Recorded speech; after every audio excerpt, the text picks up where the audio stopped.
the record for the pre-show. All right. We'll see you guys in the after show, but we're going live right now. Yeah. Right now, it's a dynamic duo. Yeah. Until Addict comes in here. I am your host, episode 51, the best bot. And I got my man from the 305, Merc. That's right. Merc 305 is repping from the 305 is repping that Iron Lords podcast today, man. Right there, King David, man, with that care package coming through, man. Yeah. I was trying to find a gold one, so I'm not matching you and shit like that. But nah, we good. I'm gonna tell Cognito and King David this. Hey, I deserve some. I'm looking at some sponsorship, some royalties. I've been wearing an Iron Lords t-shirt for the last 15 videos I've done. Just to throw that out there, right? So yeah. And make sure you throw in that LeBron jersey, that Lakers LeBron jersey in that box. I gotta order one. I really gotta order one. Hey, that's gonna be the #1 jersey sold for sure, for facts in the NBA. I can't. With LeBron hitting LA, man. Yeah, I can't wait for this. Even though this season's pretty much a wash, but I'm just curious. Hopefully they land a star or two. Addict can't make it since when? He can't? Nah, it's fall out the bed. So this is going to be an interesting episode then. All right, we good. We good. So the subject line may not make any sense at all because we may not even. I was trying to do something conservative. So let me apologize to you guys. I've been away. I came back briefly with some streams, a couple videos, but it's the summertime. It feels good outside, and video game news really suck this year. There's not really much pointing out. There's nothing but damage controlling going on right now. I feel like this is one of the, as far as gaming news in previous years, one of the worst summers. I feel like even though there's never news around this time, I feel like for some reason I'm feeling a drought. I was I can't believe I was depressed that I missed Inside Xbox. I watched it a little bit, and that probably, it seemed like it turned out to be decent. What was your thoughts on Inside Xbox? All right, so the last Inside Xbox, I missed it. I completely missed it in its entirety. It's in my queue on YouTube. I have not watched it yet. The one that just happened yesterday, right? Yeah, the one that just happened yesterday. I missed it. I know the highlights because I listened to most of it on my way home. They showed Forza Horizon 4 again. Looks awesome. That looks great. They revealed this new controller, which looks kind of dope. It's been a while since Xbox revealed a fucking controller. I saw. That's been a running joke, this pretty much the last couple of years. But that controller looks dope. Looks really dope. I want my hands on it. Game Pass had got a few couple in, they threw in Rocket League. Vermintide. Yeah. Rocket League is in there. Was never announced to go into Game Pass, so it wasn't a part of the July's lineup. So it was a surprise. They dropped a couple games came in Game Pass, and now Vermintide just released today, which I'm hoping to stream tonight with a few people. It's a brand. The game's brand new. It's Xbox One X enhanced. It's exclusively to Xbox One and PC. Day and date with Game Pass. So I haven't touched it yet. I know Rand dropped a review on it, but I definitely want to get my hands on it. It's multiplayer. Good, look like a good game to stream, sir. It does. There's no question about that. Oh, and in regards to the Rocket League thing, I don't know. Did you see what the developer said about when they were coming to Game Pass? Because I did see a tweet about it. No, he says something to the effect of oh yeah, I know that all the Rocket League fans, that have Game Pass on Xbox, I'm sure that they're looking forward to playing with their Nintendo friends, taking a soft jab at Sony. Yeah. The thing is, on Weapon Wheel, we've interviewed the head guy at Psyonix, for Rocket League, and he was talking to us about cross-playing, how much they want it, and how easy it is to implement. Yeah, it's like a flip of a switch, supposedly. Yeah. He said how easy it was to implement. He said, but he said this was said in the podcast already. Everybody watched. He said, but Sony doesn't want to do it, and they expressed their frustrations with that. But they're about to drop the update. So at Rocket League users, I'll probably jump into Rocket League once they introduce crossplay. You get your Rocket League ID, cross-play between Switch, Xbox, PC. And when I say cross-play of PC, Steam, you could cross-play with Steam. Since a lot of people try to throw out Xbox doesn't cross-play with Steam, that's a lie. They do. That is a lie. That is a lie. So yeah, that was dope. And then it's getting an Xbox One X enhanced later this year, which should be interesting for those who have an Xbox One X. But first, let me give a shout out to all the people in the chat. This would include majority of our mods. So shout out to Aaron Johnson, Cat Daddy Fat Stacks, who is a Patreon supporter. Shout out to D Almighty, Spartan God. Who else is in here? Jason Elliott, the Ravenflow. How you doing? What up? Yeah, so I mean, it's pretty late tonight. What the hell are you guys watching? I mean, what is there to talk about? Is anybody else live right now? I have no idea. This is the only show that matters, man. It's the only show that matters, man. Xbox episode 51. So, yeah, Meds, what's up? What's up? Yeah, I hope you guys have a wonderful summer, man. I really hope you guys gotta. Here's the thing: get outside, enjoy your life, take trips, take a break from the social media drama, dude. I feel like, I feel like sometimes when I'm participating in real life activities, I feel like an outsider.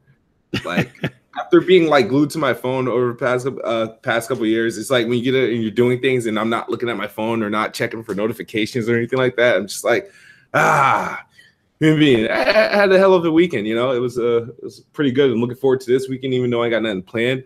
But man, what are you guys doing? He said, I'm watching from Chicago PD. Oh man. Luke Cage, when is the wedding? Oh man, I really do need to get married. Yo, we coming through like wedding crashers, bro. I already told you. The Planet Crashers wedding right there. Xbox is gonna be the best, man. If they show up. My wedding's gonna be live streamed. Hey, somebody gonna have to run. Somebody gonna have to come through to control OBS. Make sure the stream quality look tight, man. Yeah. Oh yeah.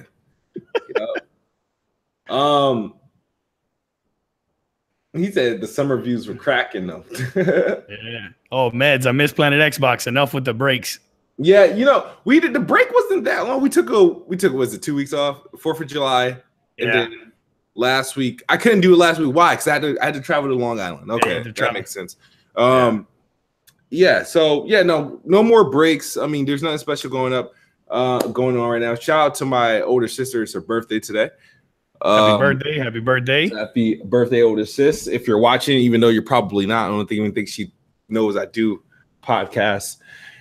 Oh man, Merc, man.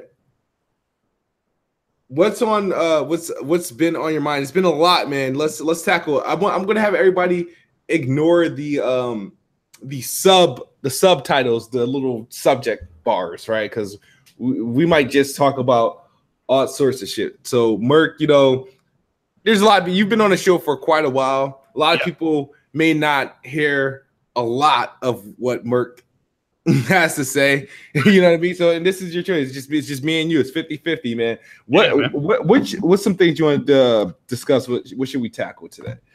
Oh man, dude. I mean, it all depends, man. It all depends. I know we normally tackle, gaming topics, of course. Mm-hmm. It could be anything from social issues. It could be the biggest story on the planet, which is LeBron going to the Lakers. Mm-hmm.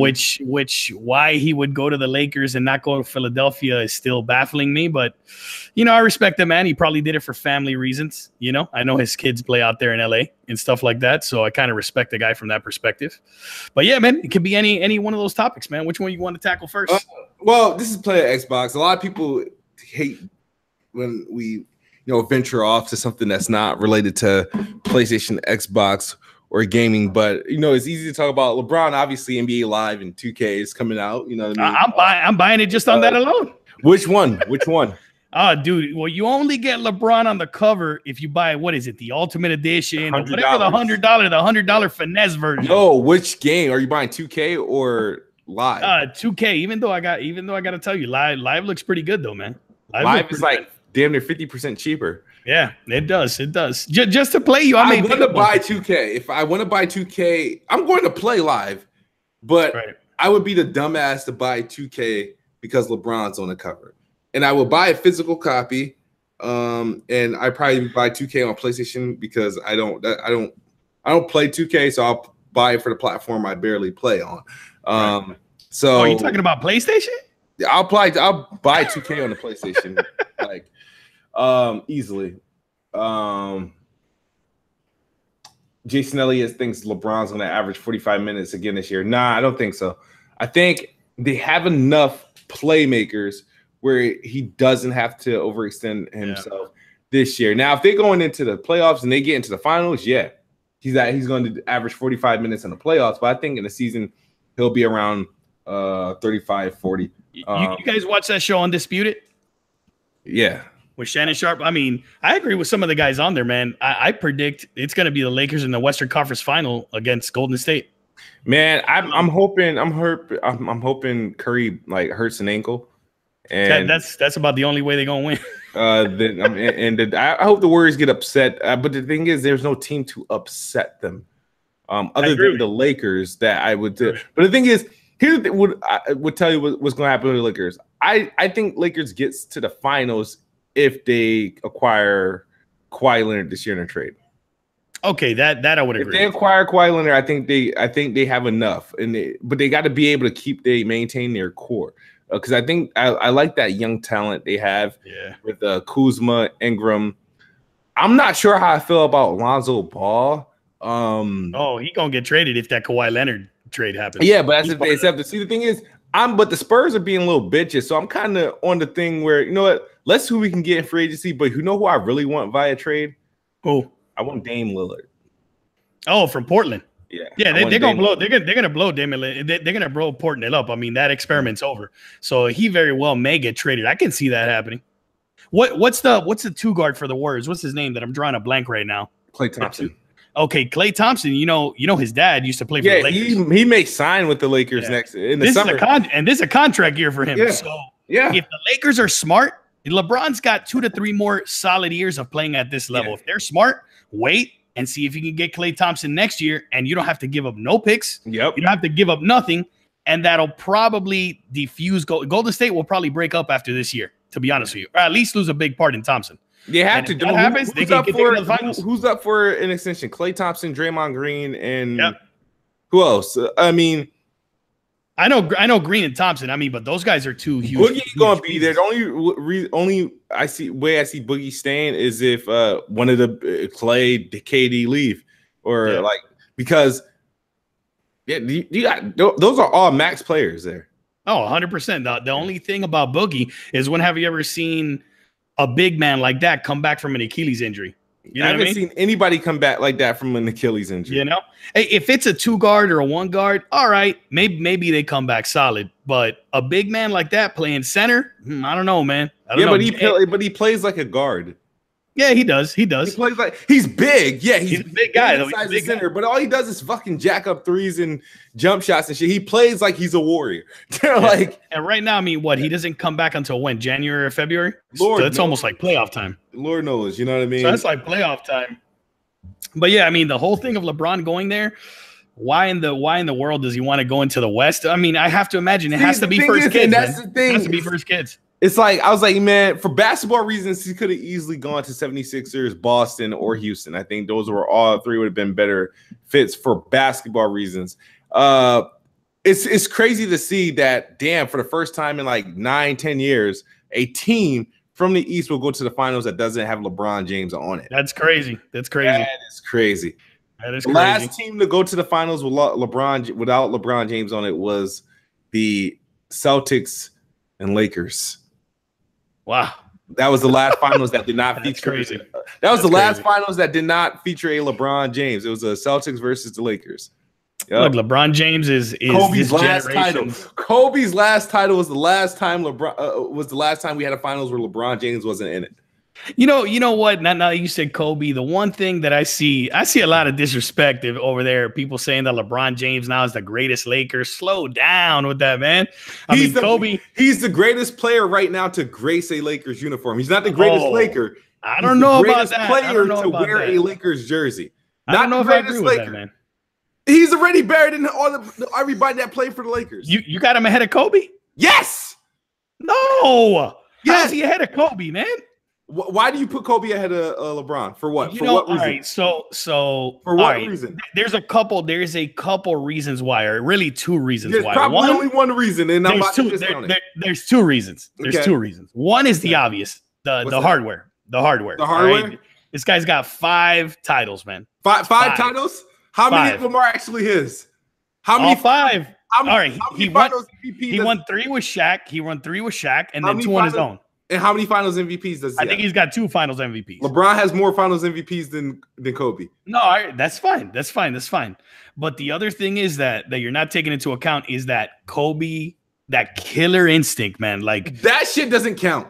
Of course it counts. LeBron doesn't. Have you seen LeBron this playoffs? You know how many game winners he hit this playoffs? I happen to have LeBron grace my favorite franchise, which is the Miami Heat. So I watched LeBron play, and I saw LeBron grow a lot on the Miami Heat. In fact, this version of LeBron that's playing right now is probably the best LeBron James that I've ever seen in the time I've been watching LeBron since he got in the league.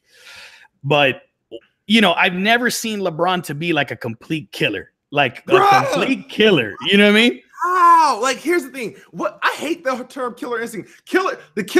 All these killer, that killer instinct players, those gophers, those grumpy players, they all got poor shooting percentages because they don't know when to fucking stop. LeBron probably has more game winners than most of these players we're talking about. If you think about it, LeBron has probably more game winners than Kobe. I'm sure there's a. All right, so wait a second. I have to imagine now that the next question, which would be the obvious one, are you to tell me now that LeBron James is greater than Michael Jordan? I'm watching closely to see a smooth response. LeBron James, I'll say this, is the greatest basketball player of my generation, of our generation.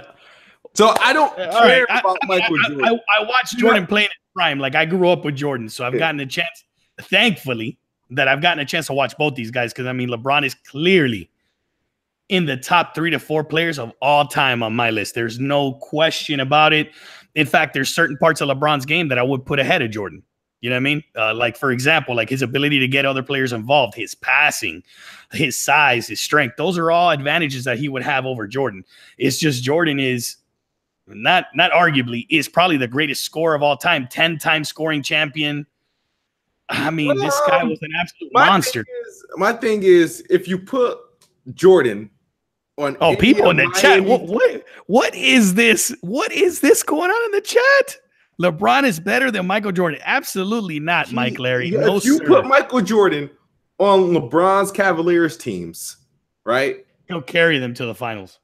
Jordan, you think Jordan can 100%? I'm gonna give you another example. Michael Jordan teams, when it came down to the last play of the game, there was no question who was getting the ball. Like, I'm not saying that as a knock on LeBron James. I'm just saying that's the type of will and the type of mindset that Michael Jordan had. Oh, Meds, I see you saying false, fam. You're going to have to come in here and explain yourself, man. You're going to have to come in here and explain yourself. Dave, can you close the door? My bad. Oh, Benji in the chat. Jordan wouldn't choke like LeBron. I can't say that LeBron is choked in recent years, though. LeBron has really grown as a player. Like, for example, and again, since LeBron played on my favorite team, the Heat, I witnessed probably the greatest run in sports history in Miami, right? Like, that I've experienced. LeBron James, the last time I can honestly say he choked and he didn't show up was when we lost against the Dallas Mavericks in 2011 or 2012? He 2011. Choked. Yeah, he choked. He straight up choked. That's I wanted to like complete. Oh, Meds, I'm gonna send you the link. He completely choked. So, but after that, I really can't say that LeBron hasn't grown. This guy, I've seen this guy completely take over games. So I can't knock him from that perspective. But it's just Jordan was so dominant for such a long time, 10-time scoring champion. all first team all defense every single year in the NBA. I mean, he was incredible, man. He was just a different player. Like I've said, LeBron is more like Magic Johnson than he is to Michael Jordan. You know what I mean? To me, there's more comparisons. I see LeBron more like Magic than Jordan. And that's not a knock on him. You know, Magic Johnson's the greatest point guard of all time. And how many years did Jordan play in the league? Good question. I would have to Google it, but I want to say it was 12. Oh, no, was it 12, 13? Something like that. Then he left for 1.5 years and then came back, which he probably would have won another title if he never left. No, when he came back, he lost to the Magics. No, he three-peated again. Yeah, but when he came back, he lost to the Magic, and then they lost 1 year, and then they three-peated. They three-peated. It was an amazing run, man. It's just it was such. Maybe people hold Jordan at a higher standard is because he was just so dominant at that level for such a long time and winning. And maybe that's the reason why people rank Jordan ahead of LeBron. But man, I mean, it's apples to oranges, man. When you talking about championship, but if you look at LeBron's career and Michael Jordan's career, if you took LeBron has been to what, 9 finals? LeBron has been to 9 finals. And I want to say consecutive right now. 8 consecutive. 8 consecutive. Total. Correct. Because he did go with LeBron with that trash ass team 1 year. Yeah. There's two LeBron-led team that should not have been in the finals at all. And that was that first Cavaliers team that went to the finals in 2007 against the Spurs. And this last team right here. Hold up. I got to get Meds in here because Meds be talking a whole lot of. He's a big LeBron supporter, so I'm about to go down 2-1 right now. Hey Meds, get in here, fam. Check your DM, bro. Check your DM, fam. All right, so I'm about to be outnumbered right now. Yeah. I need to get me another Michael Jordan supporter in here, man. That's what I need. All right, so I feel like Kobe says Jordan 1, Kobe 2, LeBron 3. I'm gonna be honest with you. I could agree with that. Why? I really could agree with that. But you're doing that based off rings. Rings is definitely a factor. Look, I'll give you another example. Oh, here comes the other. So why LeBron. is Michael Jordan ahead of Bill Russell? All right, let me ask you this question. Why is he ahead of Bill Russell? Who? Okay, Michael Jordan. Oh, here we go. All right, so let me ask you this question. Let me change it to football real quick because I know you're a Patriots fan. No. I have to draw this comparison. Right? Everybody knows I'm a Miami fan, right? So I'm going to bring up my boy Dan Marino, right? Okay. If Dan Marino would have won 1 championship, most people say that they would regard him as the greatest. Dan Marino was more talented than Brady and more talented than what's his name, John Montana, but he didn't have the teams around him to win the championships. That's correct. Because probably passing wise, he's probably the most skilled passer to ever play the game. And that's the reason when they rank the top quarterbacks of all time, they never put Dan Marino at 1. And the knock is he never won a ring. A lot of people say if he would have won 1, he probably would be considered the greatest quarterback of all time. He would have gotten more recognition, but still not considered greater than those guys. But because why? The rings, like Brady's got what, 5, 6 rings now? Like, you know what I mean? So I got to give it to Brady, probably the greatest quarterback of all time, but I wouldn't say he's the greatest. I wouldn't say he's the greatest passer of all time. I think Peyton Manning is better than him. Skill wise, definitely. But what Brady has done, what Brady has done is undeniable, I mean, so he also had Belichick with him the entire time. I mean, Belichick is the greatest. You're trying to introduce me to the ring argument. I'm not gonna hold to that ring argument. I think the ring argument is bullshit. Mm-hmm. Okay, so all right, so listen to me. But I'm just telling you what the masses say. And I'm gonna take it back to Kobe. Great. Yeah, but you just said you agree. That's great. Kobe and Jordan. They can think that. Right? So you compare that and you're like, I understand why people apply that because I mean that matters. Unfortunately, it does. You know what I mean? No, it doesn't. It does not. No, it doesn't. It does not apply. All right, so let me ask you. Now watch this. Smooth. Tell me why Brady's the best quarterback of all time. Well, Smooth is wrong. He's not. He is. He's the most football player I've ever freaking seen. He's the most accomplished. I don't know. He's the most accomplished. Yeah. Definitely among the greats, but I wouldn't say he's the most skilled. He's not the most clutch because he's lost. All right, what? But he got like, come on. You can't say he's the most clutch. Hey, bro, Eli is way more clutch than Tom Brady is. Listen, Eli Manning in the playoffs is probably the greatest playoff quarterback of all time. Way more clutch than Brady is. Get out of here. Get back to LeBron. I don't want to talk listen. Hey, DMV fan 123. Aaron Rodgers is superior QB to Brady, ability wise. I think that's undeniable. I mean, what has Aaron Rodgers done? Aaron Rodgers has a ring though too, and skill wise. Aaron Rodgers is better than fucking. You want to light a match, right? To Aaron Rodgers to Brady, he's like, oh well, he has a ring, but we talking about LeBron, Kobe, and Jordan, and you say no, they both better than LeBron because Kobe has a measly 5, 2 of them that he rightfully. Kobe is nowhere even near LeBron's level. He's nowhere near close to LeBron. He's nowhere near LeBron's level. Kobe's not even top 5, and LeBron is top 3. All right, how we got to this argument was people were. You were trying to make a ring argument, and the ring argument is bullshit. LeBron's the GOAT. I don't know about that, man. I don't know about. I mean, it's arguable. It's arguable. I think there's only 4 answers you can argue, though. There's only 4 arguable answers. There's Magic Johnson, Kareem Abdul-Jabbar, Michael Jordan, and LeBron James. If you're not arguing one of these 4 names, you're wrong. I definitely agree with those names. I'll probably throw in a couple other names in there too, but I mean, those are definitely the ones that you can definitely compare with LeBron. I mean, look, LeBron at this stage is definitely the greatest small forward of all time, undeniable. That's a fact. That's a fact. That's inarguable. That's not even arguable. So I mean, we're comparing. We're trying to like split peas, like when we're comparing all these players. But for me, man, I still think that Jordan is the greatest to ever play. That's my opinion. I'm not mad that you're saying Jordan, but you're saying Kobe. That's arguable. Kobe's not arguable, dog. I'm going to tell you the reason why. The closest thing I have ever seen to Jordan, especially even talking about skill-wise, is Kobe Bryant in his prime. That's because his game is tailored after Jordan's. Bro, it's identical. It's almost like he's the poor man's Jordan, essentially, is what you're telling me. Yeah.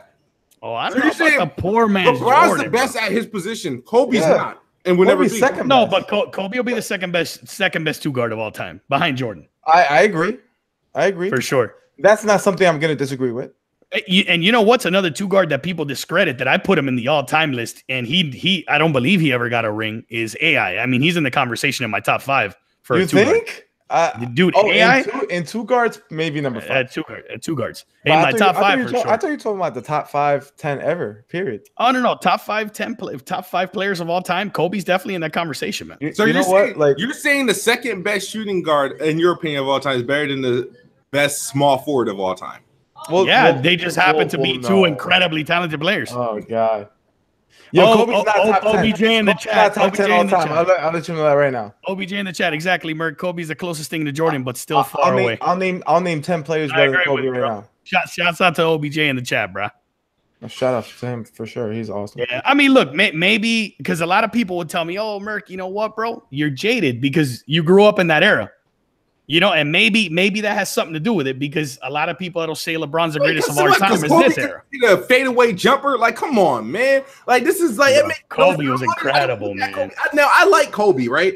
But I don't love anything about Kobe that tells me he's head over heels better than LeBron. I wouldn't say head over heels because if you want to keep counting rings, then it becomes like, okay, then why is Michael Jordan greater than Bill Russell? Why isn't Michael Jordan the logo? That's why the ring argument is bullshit. I agree with you, man. But in other sports, like even in other sports, it's the thing why other players are not ranked as high. Yeah, but that's the narrative. Bill Russell what are the or facts? Will Chamberlain? I'm sorry? Bill Russell or Will Chamberlain? Who's better? Bill Russell better. That's a good question, man. Why is it a good question? It's a good question, One has 11 rings. The other has like 1. I get it, man. The other has 3. I'm still trying to stay objective, like with skill. I'm gonna give you another example. A couple things that people always like. They never mention when they mention LeBron, right? LeBron plays in an era that there's no big ass centers how there used to be. That's not his fault. Jordan played in an era without a 3-pointer. What's your point?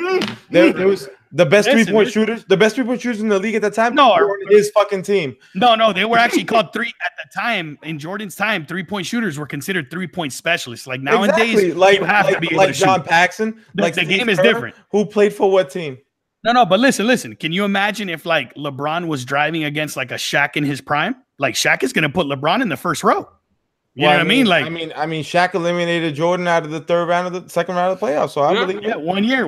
I believe it for sure. 1 year. You know, like he's playing in an era where there's no real big men. Number two, which is a huge deal, which is another thing. And I'll take it back to football for a second. Like in Marino's area, you can bump and run the entire field. Now you can't touch the receiver after 5 yards. Makes it way easier to play quarterback. Yeah, in basketball today, you cannot hand check. Michael Jordan played in the era that you can hand check the entire game. You can hand check, bro. Those are two big factors in basketball. Those are two big factors as well, but you can't make a big difference. The difference in eras does not mean a difference in quality of eras. No. I understand. Because of this, that was better, or because of that, this was better. Like in my opinion, the game of today, like there hasn't been this many awesome, fantastic basketball players in the NBA, like in this amount. In a really, really long time. Like, look at how many superstars there are in the game. There's LeBron James. There's Anthony Davis, who's young as fuck. Karl Anthony Towns. Bro, I wouldn't say that, man, because think about it. If you bring back the Dream Team, the original Dream Team, a lot of these guys today would cook those guys. Kevin Durant, no way, bro. Kevin Durant is better than everybody on that team except Jordan. All right, so let me ask you a question. Let me get this right. So if we bring back the original Dream Team to play against the NBA stars today, you think the original Dream Team gets run off the floor with? I'm not going to say run off the floor. Like, no way, bro. I think like, they lose. I think first they lose. Look, I'm not going to say run off the floor. I don't think they'll score as much. Bro, everybody in today's era can shoot the three. All right, so let me ask you another question. Forget about Dream Team. What center today can guard Hakeem Olajuwon, which is, in my opinion, the greatest center of all time? None. The best guy who could probably try to guard him is Anthony Davis and Draymond Green. And he'll get destroyed. And they would lose more than half the time. Yeah. Definitely will get destroyed. But Hakeem Olajuwon is an all-time great, top tenor. Oh, no. Facts. In my opinion, the greatest center to ever play. In my opinion, I know Laker fans are probably want to kill me right now. I think Shaq is better than him, and so is Kareem Abdul-Jabbar. I mean, Hakeem is up there. Shaq got taken to school by Hakeem in the finals. A lot of people forget about that. That was a 23-year-old Shaq. Yeah. He was young, but he got taken to school. You know how it goes. The eras overlapped. I get it. Like for example, I think a player that would transcend like generations and the whole thing, just like LeBron, is like KD, for example. KD is a freak of nature, man. KD is a freaking. KD would create a serious issue for a lot of players from back then as well. The game is played so differently from how it used to be in the Jordan era. It's incredible. Mark, I agree. But are you guys going to talk gaming? Oh, bro.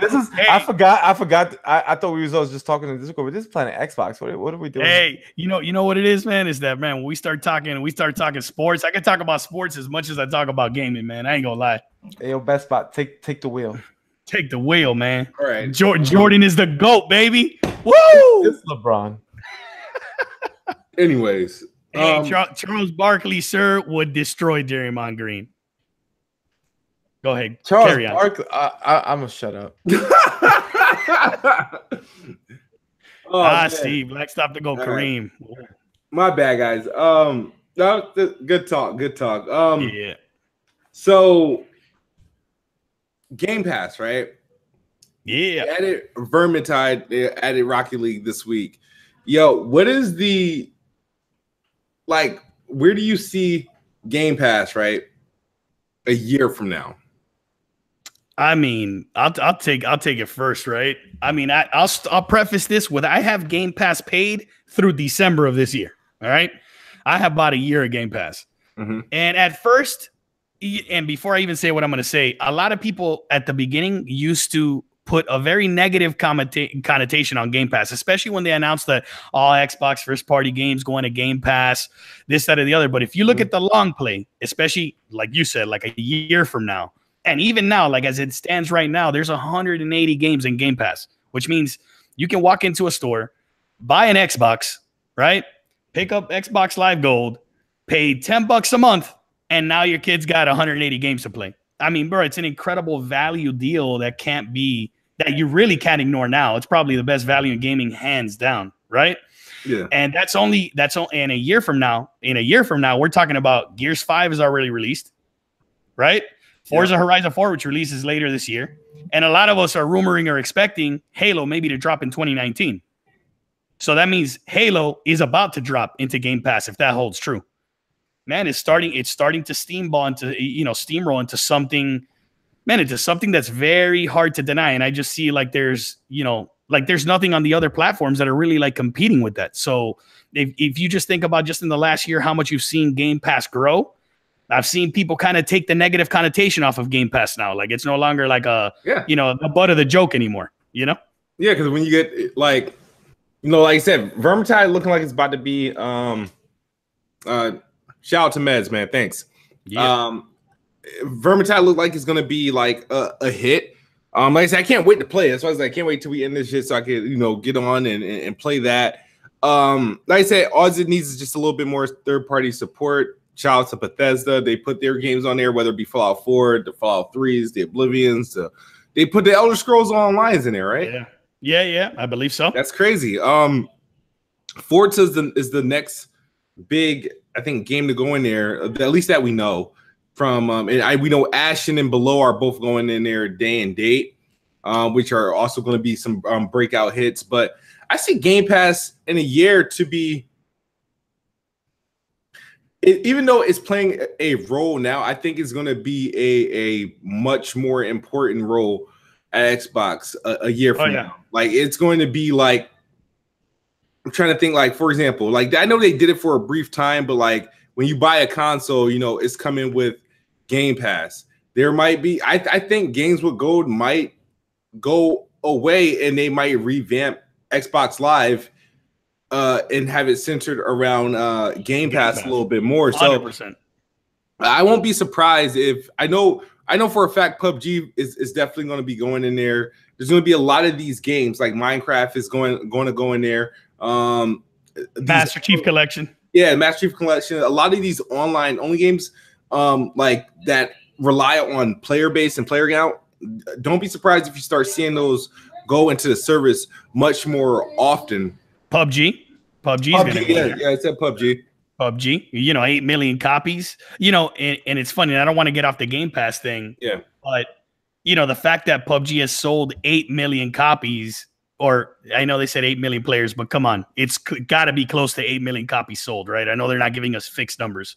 Yeah. But by the same token, that just kind of proves that what the Xbox community wants, which is that multiplayer, I hate to say it, but that dude bro multiplayer shooter thing that's gonna sell well on Xbox.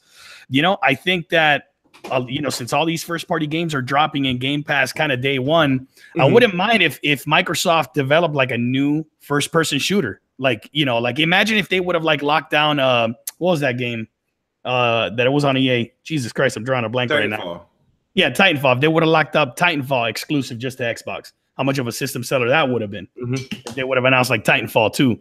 You know what I mean? So with Game Pass and now them picking up all these studios, you start building up that library and they drop another hot game, especially another hot shooter, like a new IP.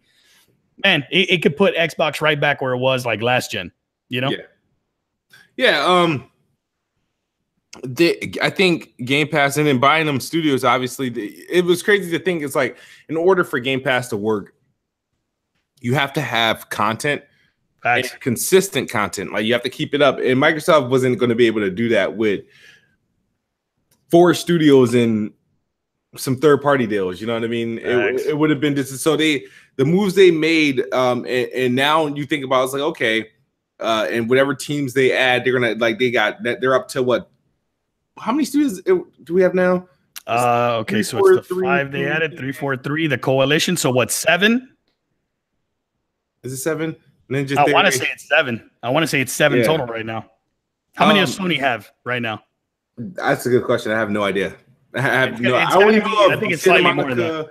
Guerrilla, Naughty Dog, Sony Japan.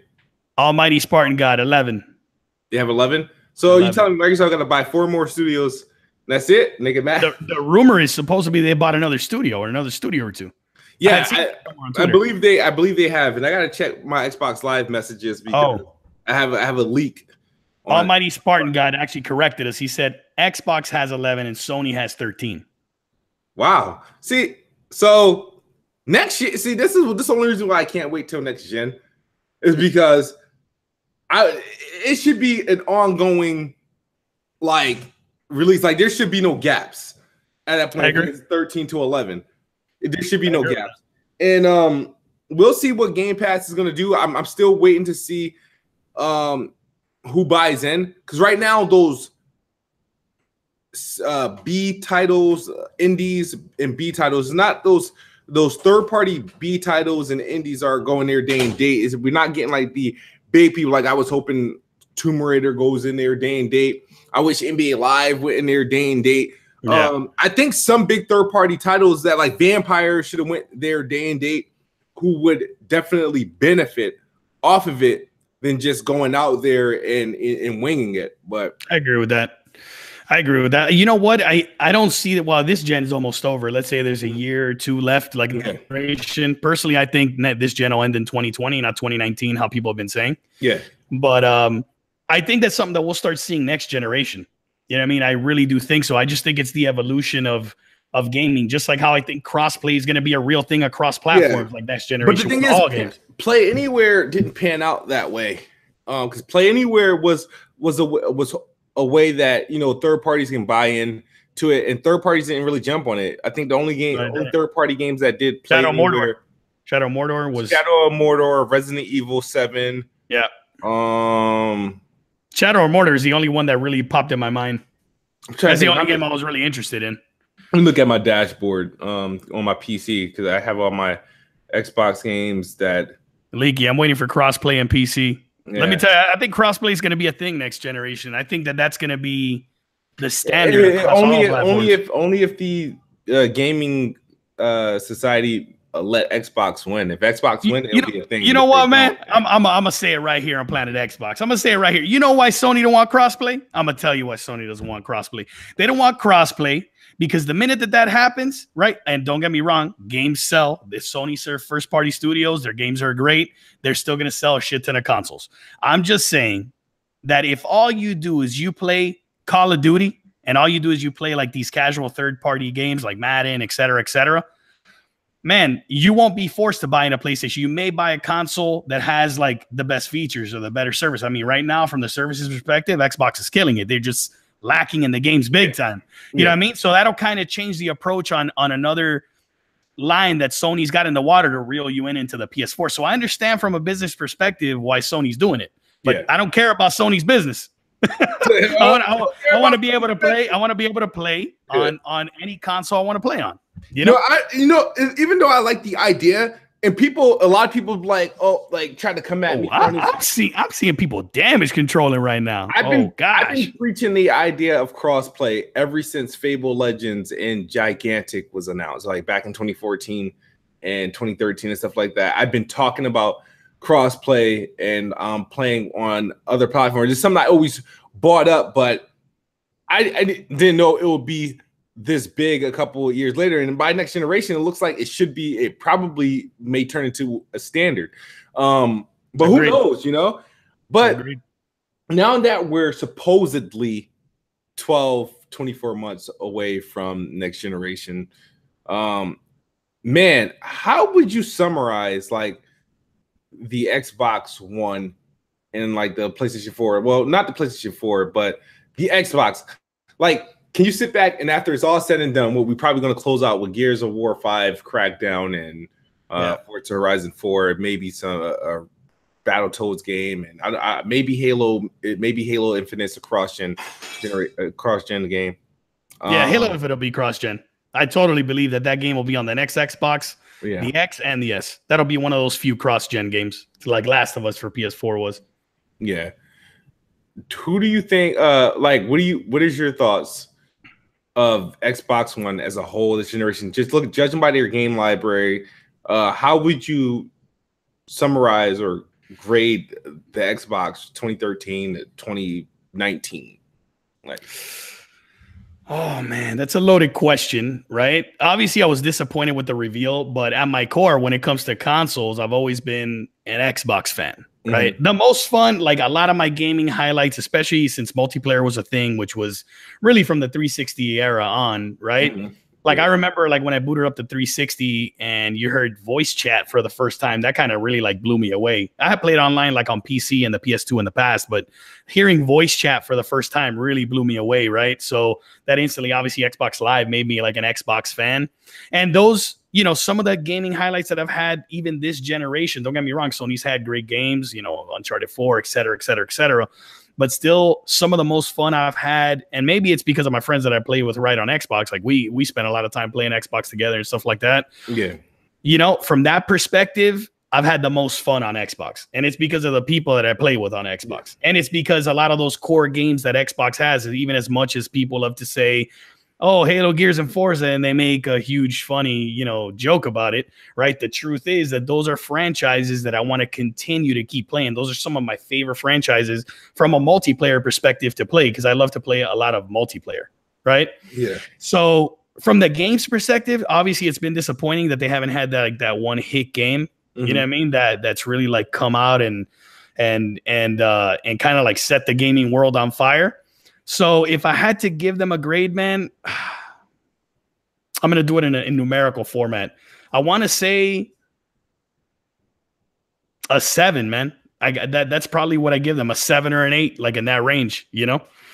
And from a games perspective, it's been lackluster. But again, like it goes back to the multiplayer on some of the games that I love. Like Gears, I spend a shit ton of time playing Gears multiplayer. Right? I still play Gears now. In fact, we were playing Gears last night with Kofi and BG and those guys right in the Discord. Like it's a game that I still play a lot. Like I couldn't envision, you know, gaming and not playing Gears multiplayer, you know? Yeah. You know, I love me some Xbox, and I held like, you know, the 360 to the highest regard. I thought 360 was like the greatest console, one of the greatest consoles of all time. The greatest.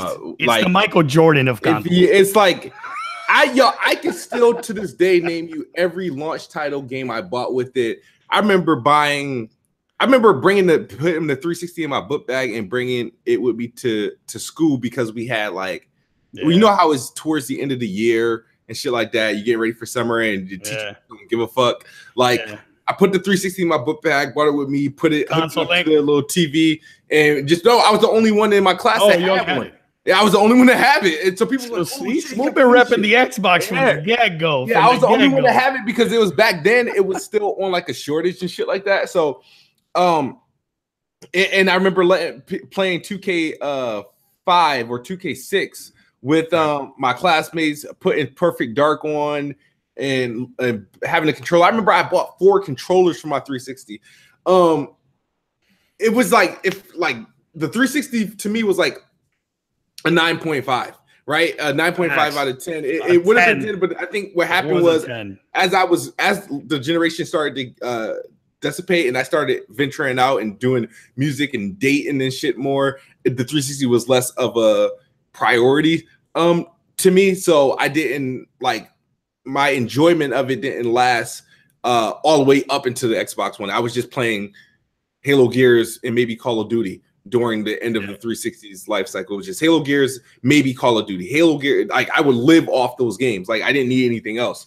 But the Xbox One, because of the 360, it is like by default, it was like I'm getting the next Xbox. I said in 2011, I said if they ever drop another Xbox, I am there day one.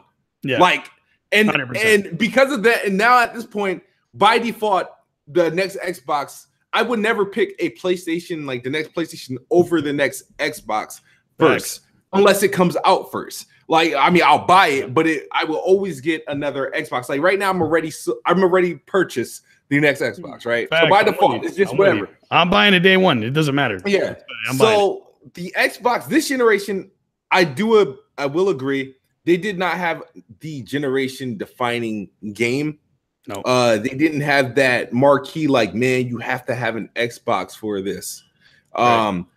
It became, this generation was a bit weird. You know how eventually last generation was like the Call of Duty Fest, and you had like your classics here and there that that PlayStation put out and the Xbox put out. like at least Xbox had a crowning achievement. They had a couple crowning achievements with maybe Gears of War 2 and Halo 3, right? Those were like the crowning achievements for the 360, and then everything else was Call of Duty or nothing, you know. PlayStation, pretty much since third parties were kind of shit there, you kind of had you had the Uncharted and your Last of Us. They had to, like, they were the shit there, you know. They were the shits. This generation was the age of social media, so the best games or the most popular games weren't even like the most graphically appealing games or the story-based games or anything like that. They were like the fucking Minecrafts, the Fortnites, the PUBGs and stuff like that. They weren't these aren't like big like Ori in the Blind Forest next generation games. Yeah, these were like glorified indies and shit like that. And so it's just like, well, you know what I mean? And me personally, like, sure, I love Gears 4. I love Halo 5. I like what they did with Forza Horizon.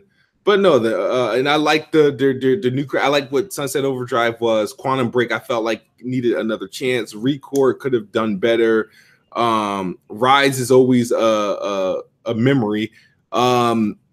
This generation for Xbox, as far as games, they didn't have nothing that punched you. And if you did enjoy a game, it was like a big third-party phenomenon like The Witcher 3 or Fortnite, you know?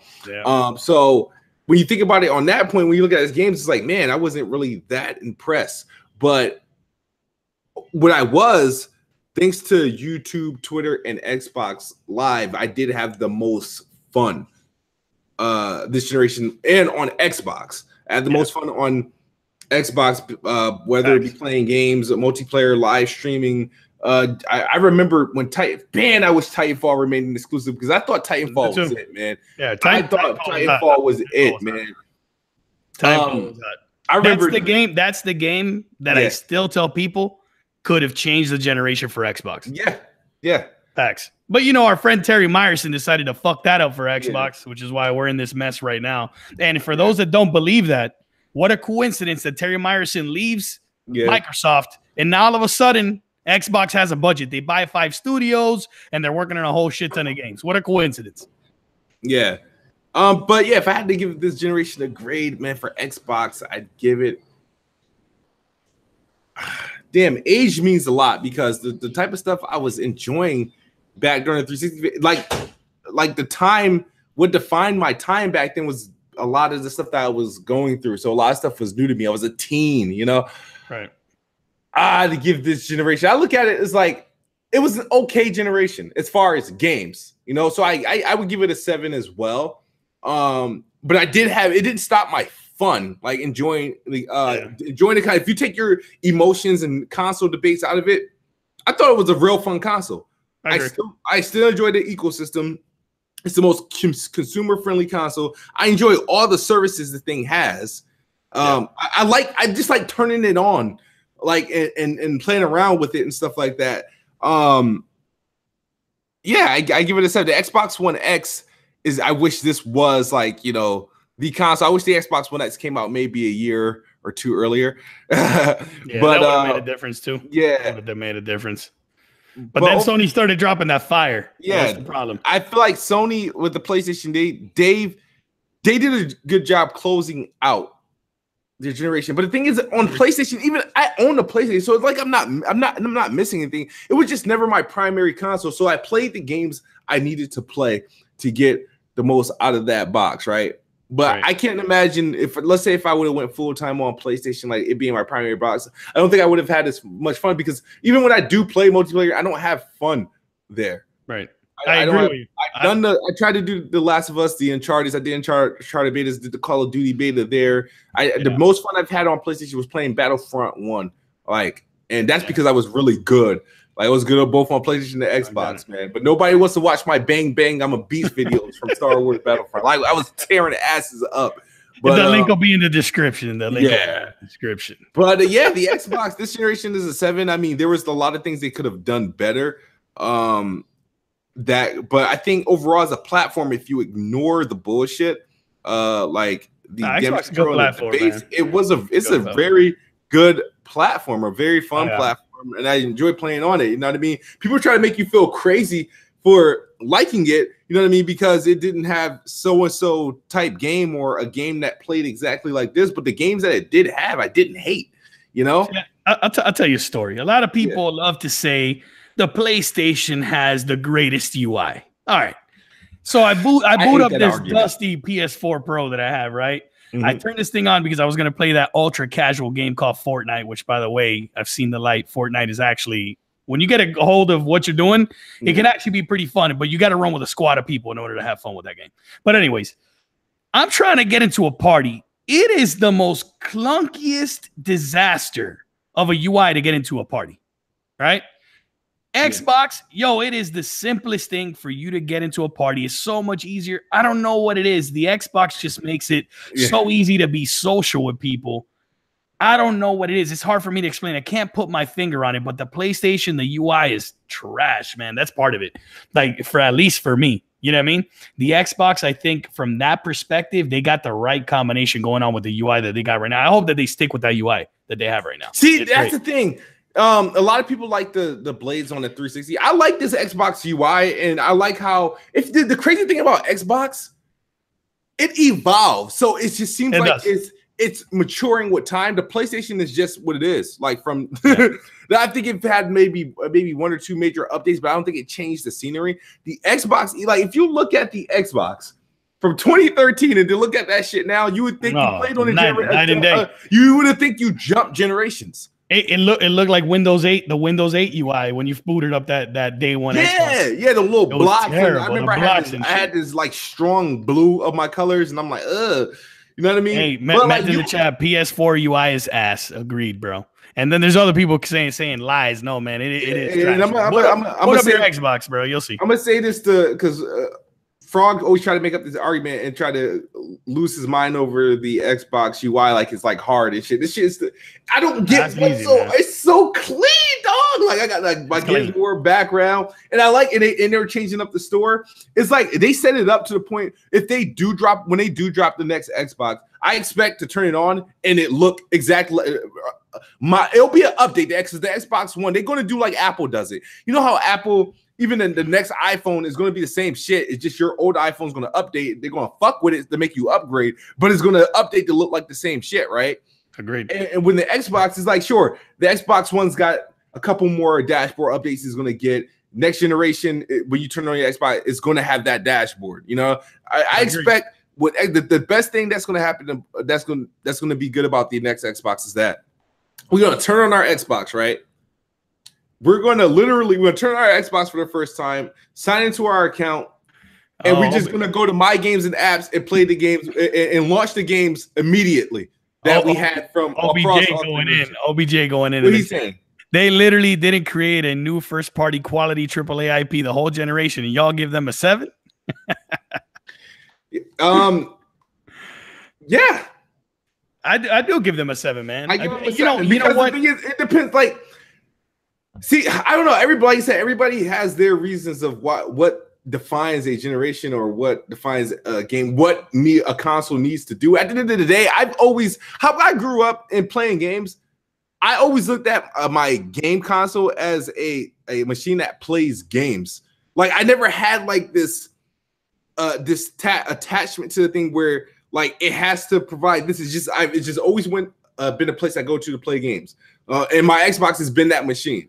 Yo, I want to see people in the chat. What do you guys grade from 1 to 10? They're gonna give like 4 or 5. We got PlayStation fans. Hold on, I'm gonna see a whole bunch of horses and ponies in here in a second. Let's see. Yeah. Let's see. I'm watching closely. Carlos says he'll give him a 6. I could see how someone would grade than that. That would be, you know, something that maybe I would even accept that. You know. All right. So Alex PSX 7. All right, 6. 5, damn, 5. Lee Green going in, man. Yeah, I mean, people saying like 6. See, me personally, just to give you a side, I would give like a PlayStation, the PlayStation, like an 8. You know, but PlayStation for doing as a PlayStation console for the games, and that would just be based off the games that it is closed this generation with, but. That's it's based on the games that it had, but not really the fun or the time that I spent on it. my score would be skewed because of the sample size. I didn't spend as much time on my PlayStation that I did on my Xbox. All right, so from a first-party perspective, obviously the best games that I played this generation between Sony and Microsoft first-party, man, I got to give it to Sony. They crushed it. You know what I mean? From that perspective, I give them a 9 probably, you know?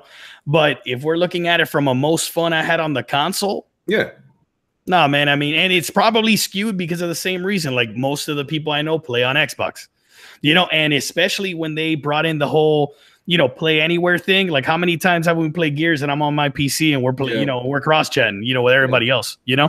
In fact, last night was a perfect example, right? Like, again, we were playing with BG and playing with Kofi and playing with Alex and all those guys, you know, everybody was in there. And man, half of everybody was on PC and the other half was on Xbox, you know? And that's one of the things that I think like people take for granted. And the reason why I've been on that whole cross-play train and riding Sony hard about it, because I've gotten a chance to experience it. I want to play at more frames, at higher graphical settings, I'll sit at my PC. But when I want to lounge and sit on my couch, I boot up my Xbox One X and I still get a great experience. I want that flexibility. And because of that, I factored that into it too, man. Like, honestly, like that's why, you know, I give Xbox a 7, man. I think that's a fair shake. If you take the fanboy glasses off and you look at what they've done, especially from 2013 to now, I mean, Microsoft has done a great job of really listening to their fan base, really. Like, they've really adjusted. Just remember when Phil Spencer took over, the shit show he took over to where it is now. I mean, Xbox was definitely a sinking ship. You know what I mean?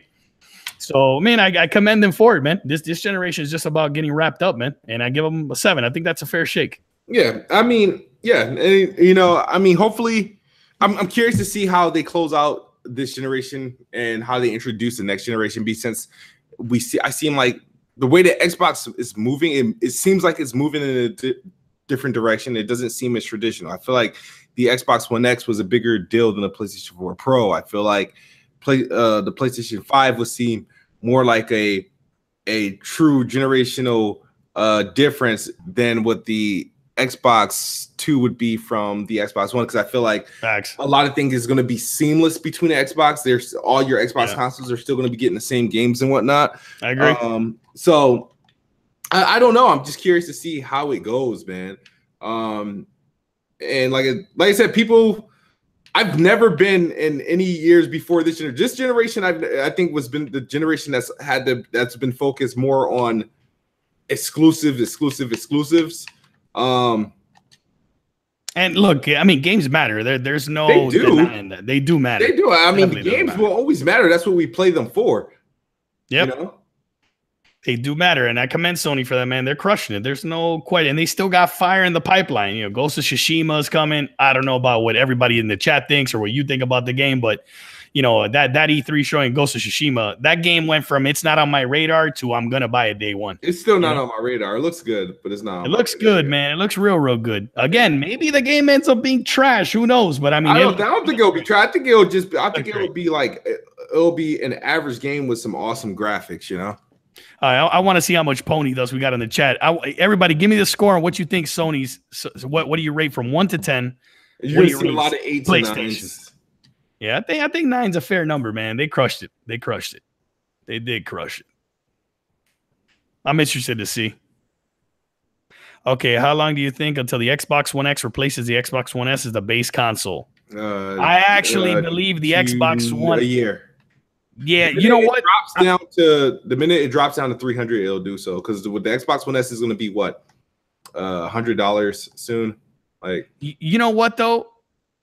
Okay, so I actually think the Xbox One X next generation will be abandoned completely, and I'll explain to you why. You think the Xbox One X will be abandoned? I'm going to tell you the reason why, right?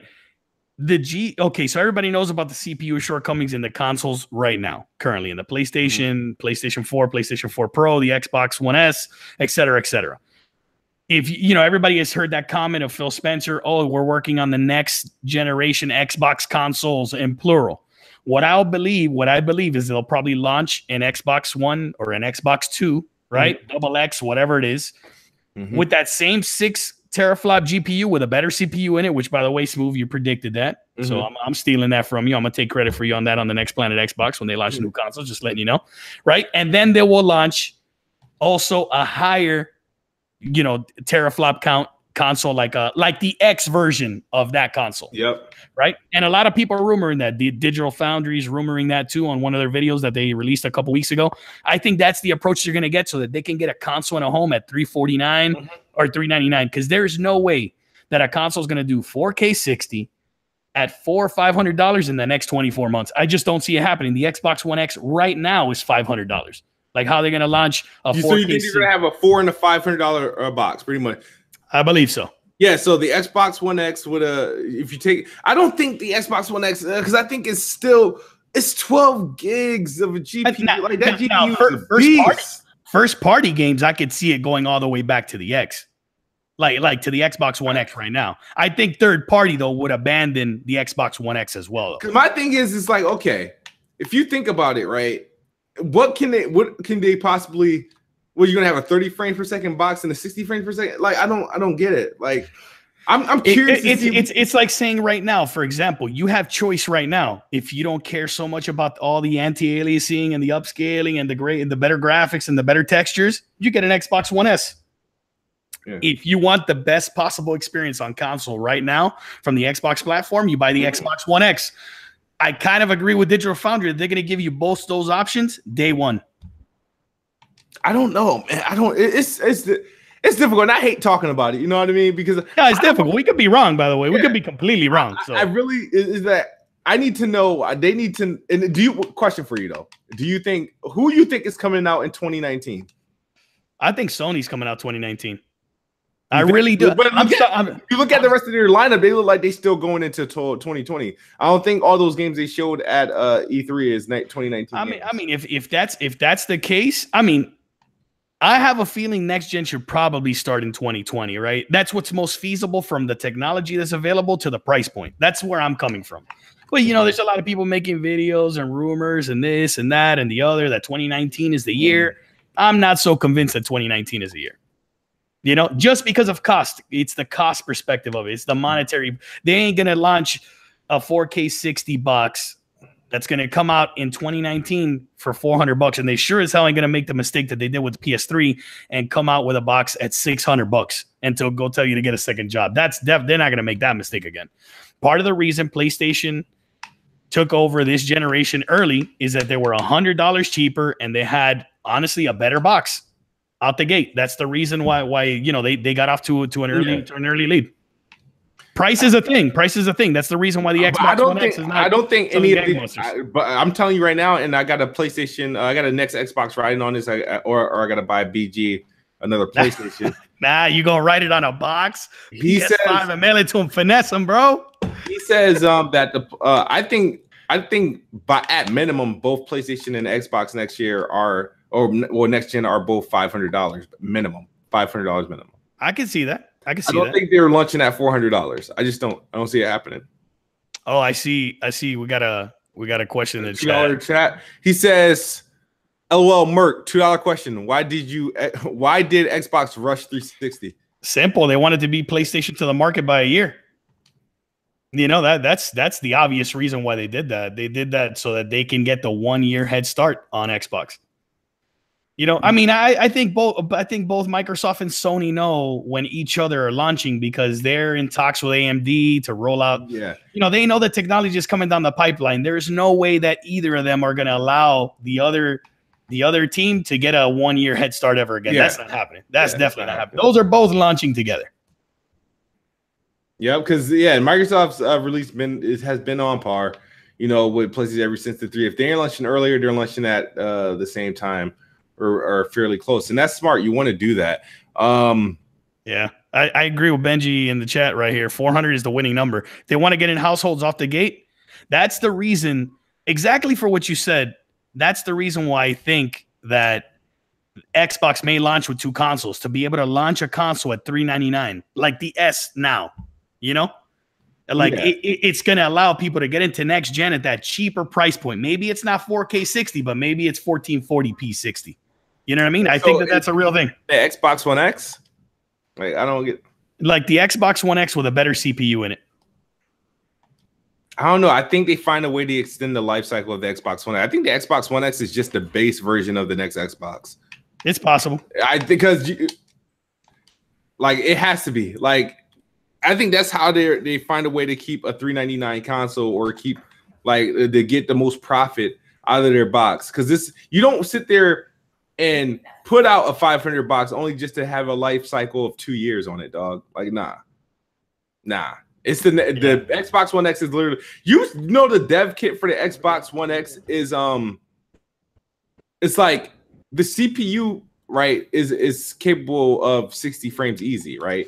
They can literally just replace, like, the Xbox One, the next Xbox could literally be if they just released the dev kit of the Xbox One X. The dev kit, I remember reading the specs of what the dev kit, how much more powerful it was than the base Xbox One X, but I know that it was noticeably more powerful. And I forget what the rationale was behind that. Because so why like make that shit so super? Even though dev kits are typically more powerful than the actual console, so you don't have any like limits to what you're able to at least do, and then you can scale down from the actual once you get it on the base box. But who knows? But OBJ in the chat going in today. PS5 and 400 Xbox will be more powerful, but it won't matter because Sony Studios will still produce the best looking games. I think PS5 could be 400, but I just think that's not happening in 2019. I think 2020. And to his point, Sony's created some of the best looking games, to be honest with you. Yeah, Microsoft has purchased some promising studios. I agree with that. Ninja Theory's big. Yeah, we saw what Ninja Theory did on a budget. A budget. On a budget, man. A budget. So, and I'm curious to see because they already started like going to work on their next game. So, and we know that's an Xbox exclusive, baby. For sure. Oh man. What else is DBM fan? PC will be my main platform. I game a lot on PC. Mm-hmm. PC is something that can be very frustrating at times. You know what I mean? It can be very, very frustrating at times. That's why I can never say it'll be a platform I'll always play on, but it will never be, I think, my main platform for that reason. It can't be mine either. Like I'll dibble and dabble here and there, but it can't be my primary. I don't like because I experience too many dumb issues with it for me to be like, all right, you know what? Fuck it. You know what I mean? I'm not things. I like shit basic. I like things simple. Yeah.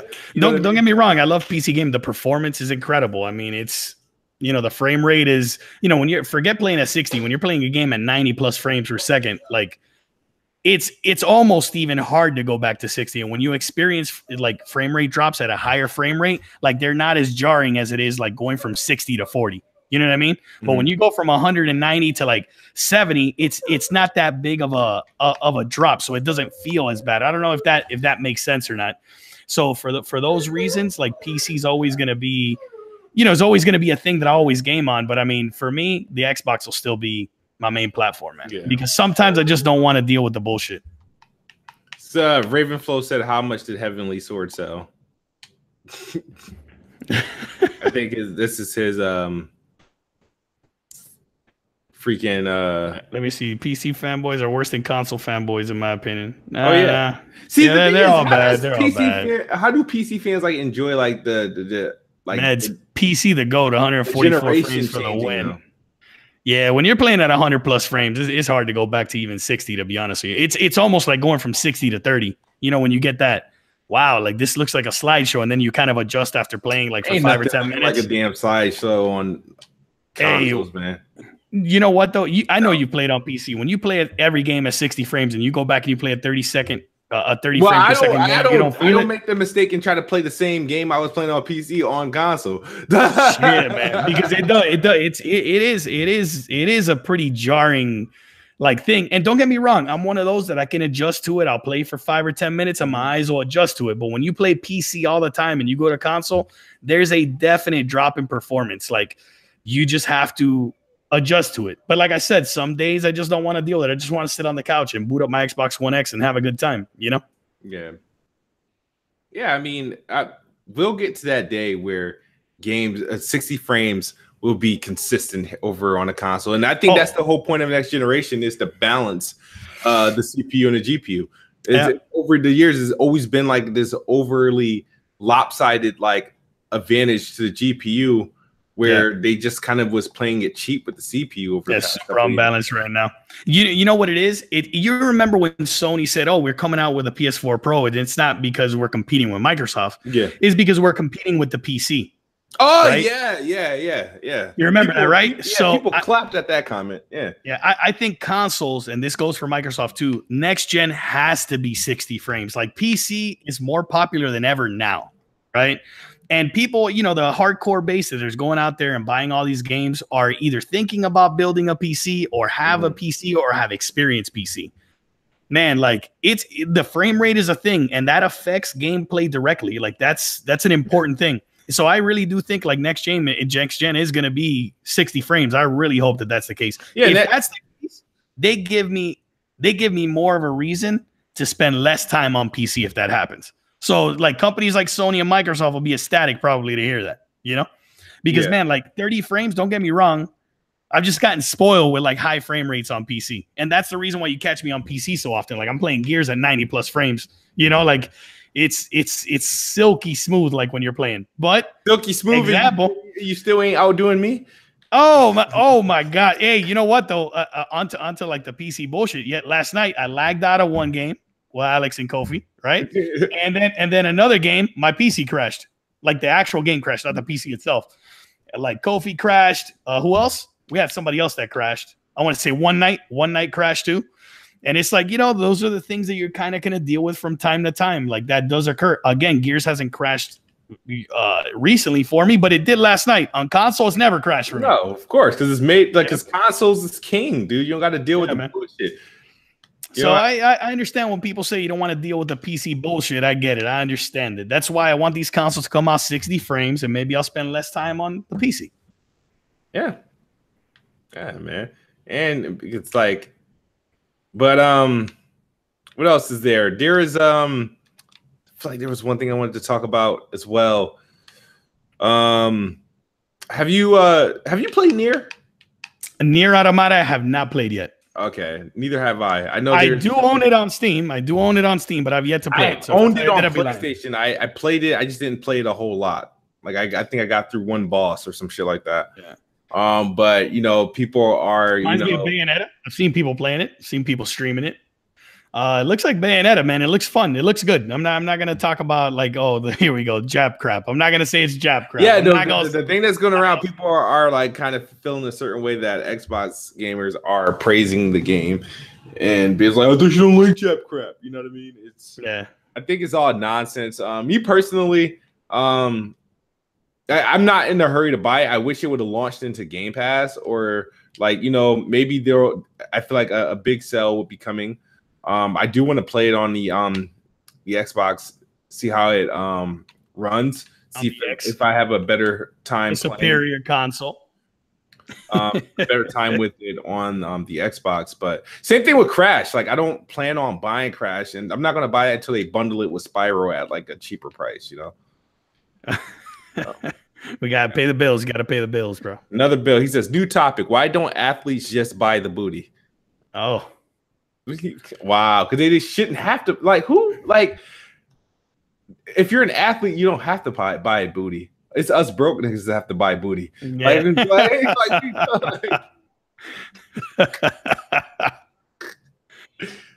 Nier was phenomenal.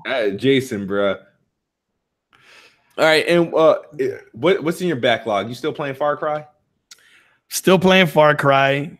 Playing it at those silky smooth 60 frames. I actually, for those of you guys that follow me on Twitter, I had been about 40% through the story, 40 to 50% through the story on Xbox. Then I got a code, right? So I got it on Uplay on PC, and I restarted the game all the way from the beginning, just right, so to play it at higher frames. And I got to tell you, it's been awesome. I'm not gonna lie. How much hours you wasted? Oh, man, I think I've got 15 or 12 hours into it now. No, 11 hours into the PC version and probably about 8 hours into the Xbox version. So probably close to 20 hours in that game, and I still haven't beat it. Yeah, that game fell all the way into my backlog. No, man, that game's a must play. Yeah. I like it. It's definitely one of the games that I like this year. It's definitely in my top 5 for sure for this year. I will play and complete Assassin's Creed Odyssey before I finish Far Cry. Hey, man, how many hours you got in Assassin's Creed Origins? Origins, I think like 60 plus, almost 80 hours maybe. Holy Not almost shit, 80, man. probably almost 70. I mean. Yeah, you 1000% that game? Oh no. Oh, the Ravenflow. Merc felt that PC greatness. Oh man, no doubt. But last night when Gears was crashing, I was feeling that PC bullshit is what I was feeling last night. R.I.P. Pascal. Yeah, Pascal's on the way out, man. New cards are coming. No doubt. Nvidia trying to take my money. And I'm gonna give it to him. Question: why don't consoles use Nvidia no more? Who's the last console to mess with Nvidia? Xbox, the original Xbox. Okay. Yeah, the original Xbox had a deal with Nvidia, and it was very expensive at the time. That and the hard drive was one of the reasons why the original Xbox was so expensive, right? And then, man, AMD has kind of always just gotten the business, man. And they've always made like APUs, like they've always made like an APU is both the CPU and GPU together, all on the same die. Yeah, they've always been into that. And man, it's just always gone the AMD route for consoles like ever since. I don't know why that's been the case, but at least this generation for sure, it's all AMD. Yeah, because last gen was not AMD for the 360. It was IBM, right? It was PowerPC. It was a PowerPC core in there. Yeah. Yeah, that's true. Yeah. I want to say it was PowerPC. And I don't know. Oh, and then the PS3 was that chip that Sony was trying to shoehorn in there to take over the world. The cell, the greatness of the cell, right? Yeah. So maybe AMD hasn't been doing consoles since then, but this gen they do. Yeah, okay. So cool. Yeah, I forgot it was IBM, the PowerPC shit. Yeah, PowerPC. Yeah. What else we have that we wanted to talk about? It's a bit late. I gotta change the subtitles of these things. We're gonna take some questions in from the chat. Throw your questions, whether they be regular questions, super chat questions. We're here for you for like another 5 or so minutes. Mr. Kima, the PS3 did not have an NVIDIA GPU, sir. That is inaccurate. The cell, Sony's great idea. That's right. That's the chip that they were trying to shoehorn in a bunch of different products, not just the PS3. I love their tech demos, dude. I love it. No, for sure. I love their tech demos for sure that they showed for PlayStation, the PS3. Man, the PS3 was a fail for me when I felt that controller. I'm like, this controller's trash. And then I felt the Xbox 360 controller, and that's like pure greatness. Even though the Xbox One controller's really grown on me, though. I like the Xbox One controller a lot. In fact, I predict, watch out that the controllers are not like back compat like with the new console for Xbox. I see all that stuff like coming over. Yeah, the Life and Time podcast. I am not reading any article that's related to steroids or LeBron James. I don't believe it. Nah, man. Nah. If you follow him on Instagram, bro, you realize how much work he puts in. I will not deny. That dude's a freak athlete. If he played football, he'd be playing tight end, and he'd be the top tight end in the NFL. Bye Gronk, bro. The Mighty Spartan God said, "Do you notice there's more talk about game sales on Xbox now that Game Pass has come about?"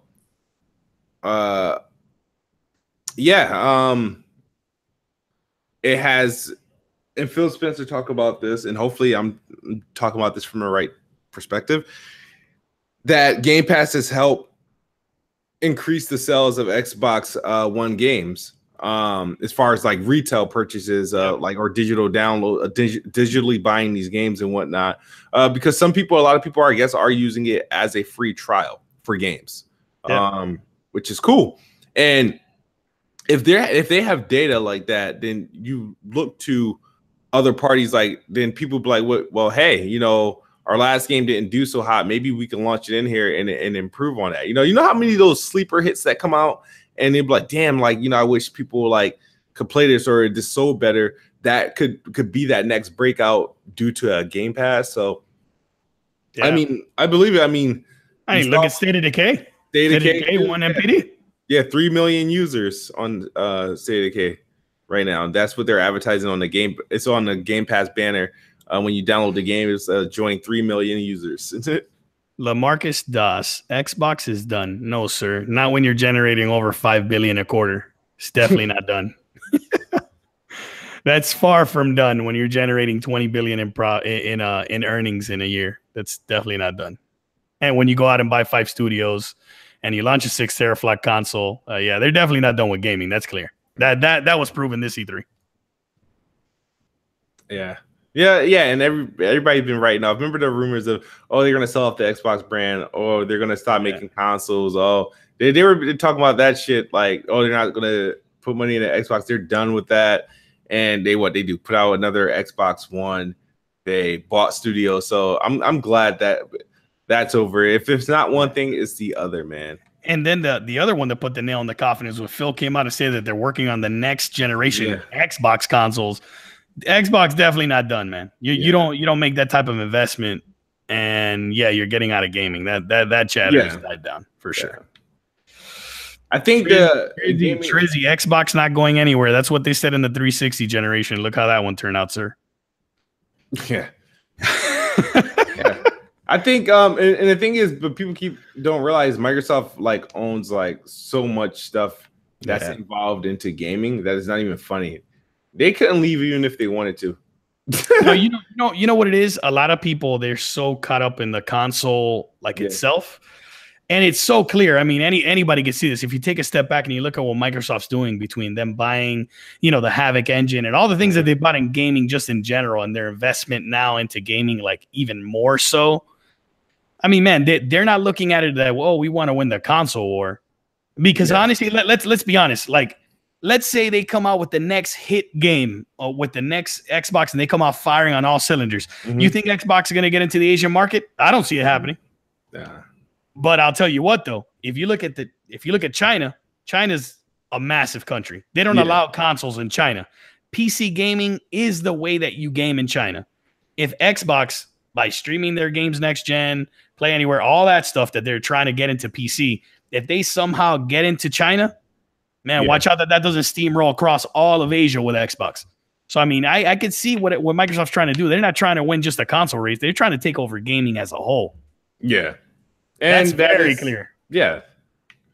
You want to, maximize wherever you can. And you have a platform to do that, not just in the Xbox, but just with Windows as well. And then you own almost all the cloud servicing technology. So you have all the ways to get there. So they're more than prepared. Even though I'm in love with console gaming, and I wish they put a lot of that effort to console other than this cloud-based shit. But and streaming is going to be a thing, man. That's going to be a thing. Like, a lot of people, I know that's got a negative connotation to it. Mm-hmm. Let's be honest. 20 years from now, you really think we're walking into a brick and mortar store and buying a box and plugging it up to our TV? No, that's not happening. In fact, watch out. There ain't any more brick and mortar stores. You're ordering on Amazon and they drop off a little USB stick and you plug it into your television and you link up your controller and you stream all your games, because that's where gaming is headed. Yeah. Because there's low cost of entry. They get everywhere in the world with that. Anybody that has internet connection, like, why would you hold yourself back with just selling this one box that you have to sell this unit in order to play on this platform? You know what I mean? If you really look at it from that perspective, I mean, that's how Microsoft is looking at it. They're playing the long game, really. That's super clear. Yeah, easily. Yeah. Yeah, Spartan got, PC runs China. No, man, PC's huge in China. That's huge in China. And obviously handhelds. I agree with you there too, man. But actual console boxes do not exist in China. No. They remember, because Xbox One went on sale in China. Remember, they lifted that. Oh, they did? They did lift that ban? Lifted that ban in 2015. Oh, I did not realize that. I thought it was still Xbox One launched in there. I was actually under the impression that they did not. I thought it was just Japan. Nah, they lifted that ban. Gotcha. And I think PlayStation launched like a year later in China. Yeah, PlayStation is running it all right now, man. That is true, OBJ. I agree with you, man. But that's not a good thing, man. You got to hope Xbox does well, because that'll put PlayStation on their shit, man. How you think they got this good this gen? It's because they got their shit kicked in last generation. Yeah, PlayStation is so overrated, dude. I think it's the most overrated platform ever. I like it. They got good games, man. They got good games. I mean, the games are good. Oh, you know what? Right here, I saw a good comment right here. Life and Time podcast streaming. LOL, bro. The way net neutrality is going, streaming doesn't stand a chance. Internet connection is looking sketchy. Now, you know what? To his point, though, watch out that if you're going to stream games, you don't have to pay a higher package. That I do agree with. So gaming, it may get exponentially more expensive. Maybe you don't have to buy a $400 box, but you may have to pay an extra $50 a month a game on your connection, though. I can see that happening. So to your point, man, you may be right there. Net neutrality is a thing, man. It's just bullshit. Yeah, that net neutrality is a thing, man. This shit's going to fuck shit up for sure. Yeah, Comcast is happy as shit. Of course, man. That's why they're lobbying in Congress about that, man. Oh yeah, we're this is for the consumer, this, that, or the other. Yeah, right. Mm-hmm. Yeah, right. I just hope, man, when midterm elections come around, man, people vote. Like, man, try to get people in office who don't get that back. Yeah, and ain't nobody fucking voting, dog. People gotta vote, man. It's the only way. I'm just curious. Yeah, if I was curious of how net neutrality would impact like gaming. Yo, they got the Thunderers coming back on my ass, dog. Oh, you playing live? Yeah. Oh, like live needs to get on Frostbite engine, bro. That's what they need. Frostbite. When did you see Frostbite work in a sports game? You know what it is? I'm looking at it from like the graphical visual perspective. Like Frostbite's going to give it. For example, look at Madden, right? Because I do play that casual ass game called Madden. Mm-hmm. In fact, I'll be copping that day one on the PC for sure. Since it's coming back to the PC after a decade. Man, like just look at even Madden last year, even though the gameplay didn't change as much, just look at the graphical jump from last year's game alone. I'm interested to see what Madden 19 is going to bring now that it's a whole development cycle in on the Frostbite engine. Yeah, okay. I mean, I don't know if it works. I mean, they do need to change up the engine and stuff like that, but I don't think the live graphics are any bad. I feel like if they just put a little bit more effort into their face scanning, because they'll do the main people good, like perfect. It's just when they get to these random players that they don't know nothing about, they just throw a random default in there and it kind of just fucks the shit up, dude. Oh, Meds, yes, PC, Madden, Merc. All right, hey, man, just to let you know, I actually bought the last Madden on PC. It's the one that had Sean Alexander on the cover. Whatever that one is, 2008, 2007, whatever that was, I bought that one on PC. It had Sean Alexander on the cover. I don't remember what year, but you can look it up on Origin, though. It's in there. So when they announced that, all right, EA 1, E3, it's over. Madden coming to PC. Oh yeah. You gonna buy it on PC? Facts, day one. Why? Because I'm gonna predict it right now. I'm gonna predict it right now. If there's no crossplay, I guarantee you EA is gonna announce crossplay between PC and Xbox on Madden. For Madden, they will. I doubt it. If PlayStation don't jump on board on that shit, all right.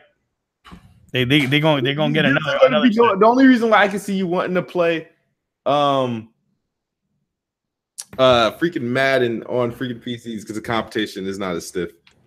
Man, but they get those mods, man. We're gonna have like dudes photorealistic running around. Oh yeah. I mean, I don't know, man. How long has it been? 10 years? 10 years, 08. That's Sean crazy. Alexander was on the cover, bro. Hey, don't make me go looking in boxes for it because I got it. I got it on disc. Were you able to change your settings back then? Bro, I had a garbage ass ATI video card. I don't remember what the what the model number was, but I had a garbage ATI video card that I bought specifically to play Madden on PC. Yeah, EA screwed 2K for making football games. Yes, sir. I agree with you. Thanks to EA Access, I don't even buy Madden anymore. I just do the EA Access deal. I play the trial for 10 hours, and then I download the game in February. It goes into the vault. Med says Vince Young was on the cover, but I don't remember that being the case. I want to say it was Sean Alexander. Vince Young was on one of the covers. I think it was. Hold on. It was 07 or 08. 08. I need to look this up real quick. Hold on. Let's see. Images. It was Vince Young, so I was wrong. I thought it was Sean Alexander. I could have swore it was Sean Alexander. Yeah, he's right. It's Vince Young. I stand corrected. Yeah. You better jump on that thing on console, man. Oh, I'm gonna buy it on console too. I historically suck in Madden. So whoever wants that smoke in Madden in 2019, y'all know how to find me. Make sure you send that friend request if you want to catch that smoke when Madden releases day one. Mm-hmm. Every platform, get at me. And 2K did make a superior football game back then. I agree with you. I agree with that. LaMarcus Doss, Xbox never won a gen. They won it when it mattered, sir. Yeah. They won it when it mattered.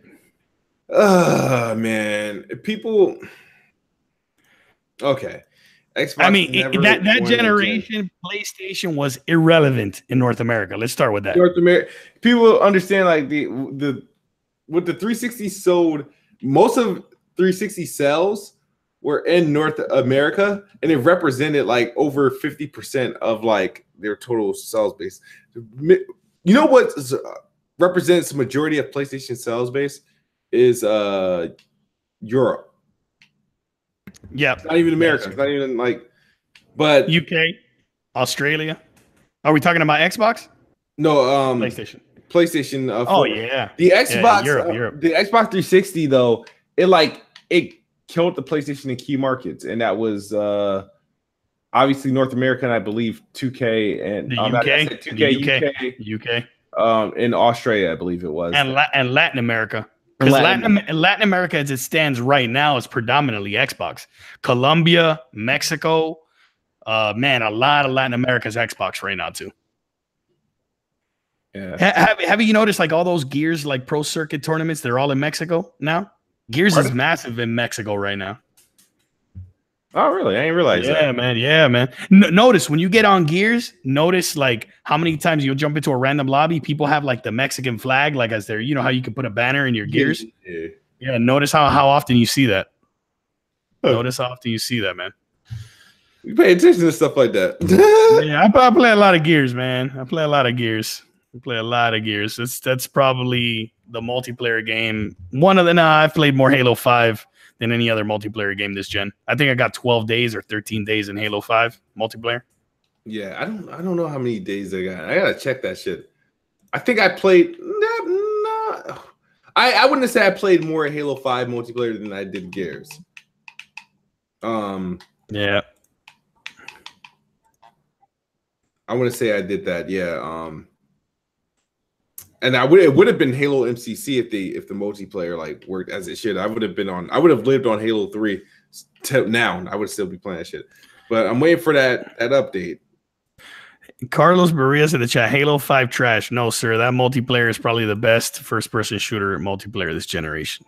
Yeah, it's like I don't know. That shit's tight work. 343 can't make a story for the life of them, but let me tell you, their multiplayer has always been great, dude. Their multiplayer has always been like superb. Yeah, OBJ, PS3 was Sony's worst console generation and still climbed back to beat the 360 while Microsoft just gave up this gen and waved the top. And I think that's actually wrong. A lot of people assuming that it beat the 360. I still don't see anywhere where it surpassed it overall.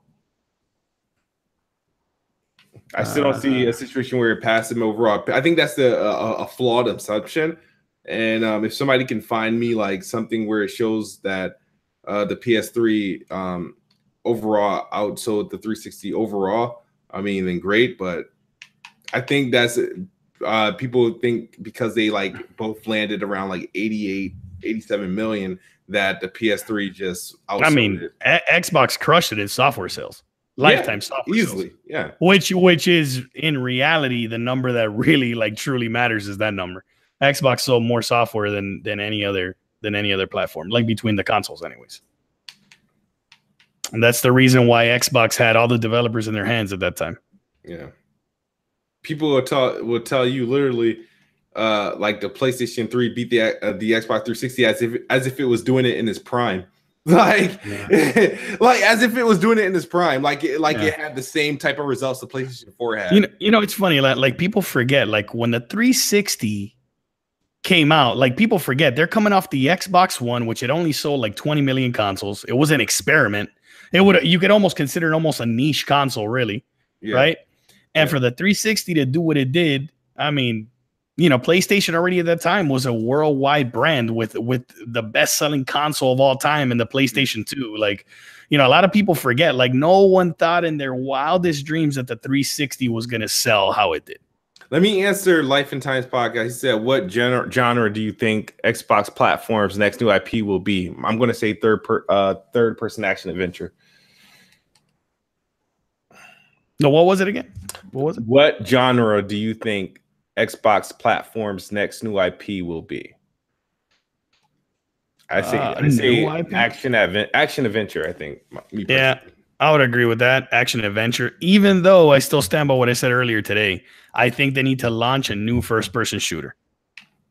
That's gonna sell. If they get like a new Titanfall on their console and they lock it down, and it's quality, it's gonna sell gangbusters. Look at what broken-ass PUBG sold.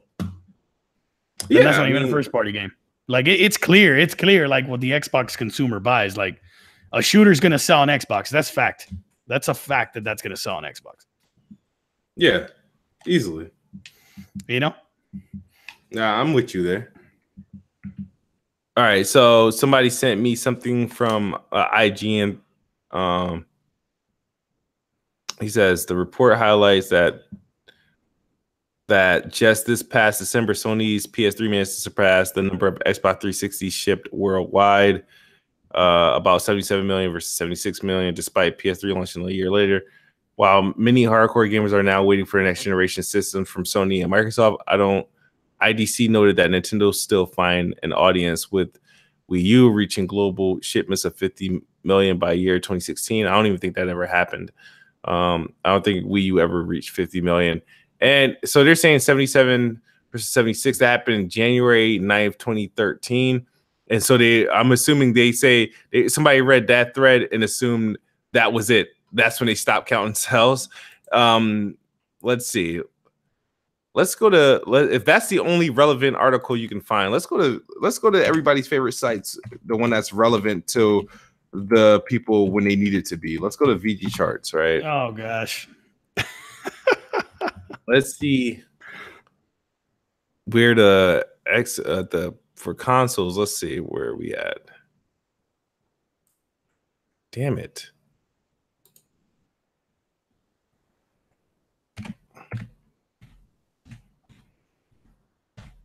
Oh my God.